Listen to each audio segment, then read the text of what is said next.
એકદમ જીવવા જેવો આવ્યો, જીવતા આવડે તો.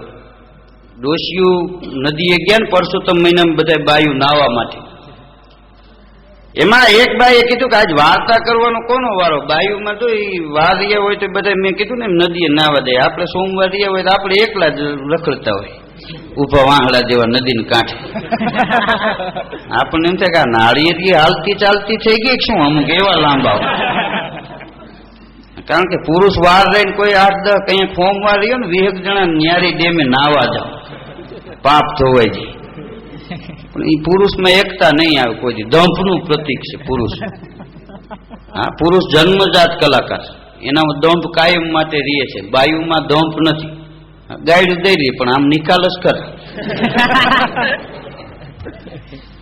હા, તેમાં બાયુ એક, હા, એ કે 8-10 જણા આ બાજુ ગોઠવાણા, 8-10 જણા ઓલી બાજુ ગોઠવાણા, વચમાં 2 જણા આવ્યા, પૈગે પૂઠિયા બાંધ્યા છે, માથે ટોપા અને હાથમાં ધોકા છે. જય પરસોત્તમ ભગવાન, જય પરસોત્તમ ભગવાન. હામાં એ કે 3 ખીચીકડા ખોડ્યા છે, માથે મોયું મૂક્યું છે. કે મનસુખિયાનો વિપુલિયો કે માં એને ચપલા કહેવાય, ચપલા ન કહેવાય રોયા, ચપલા તો પગમાં પહેરાય. 2 સાણુમનો. જય પરસોત્તમ ભગવાન, જય પરસોત્તમ ભગવાન. એક જણો એ કે ધોરા લુગડા પહેરી અને વચમાં આવ્યો, મોટામાં સીટી છે, માથે ટોપી છે. જય પરસોત્તમ ભગવાન, જય પરસોત્તમ ભગવાન. એ કે એક જણો હાથમાં દડો લઈ અને 10 ડગલા પાછળ હટ્યો.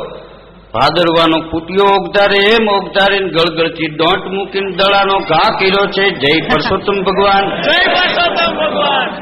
ઓલા ખીચીકડા વાળાને એમ થયું કે મારા ખીચીકડા પાડી નાખશે, એને ફોઈ ઝાટકીને ધોકાનો ઘા કર્યો. જય પરસોત્તમ ભગવાન, જય પરસોત્તમ ભગવાન.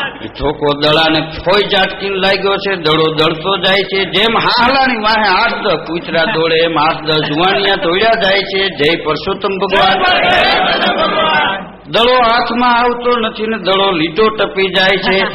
ધોરા લુગડા વાળો સીટી વગાડીને કહે છે કે 4 રન જાય. જય પરસોત્તમ ભગવાન, જેવા એ છોકરાઓને 4 રન આપ્યા એમ બધી ડોશીઓને ભગવાન 4 રન આપે. જય પરસોત્તમ ભગવાન.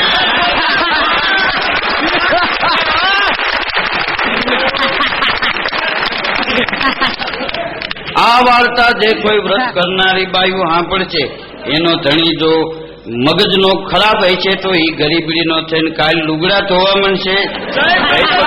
ભગવાન.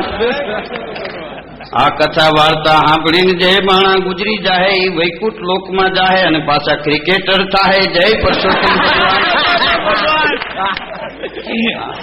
બોલો, ક્રિકેટ આખી મગજમાં ગરી ગયેલી.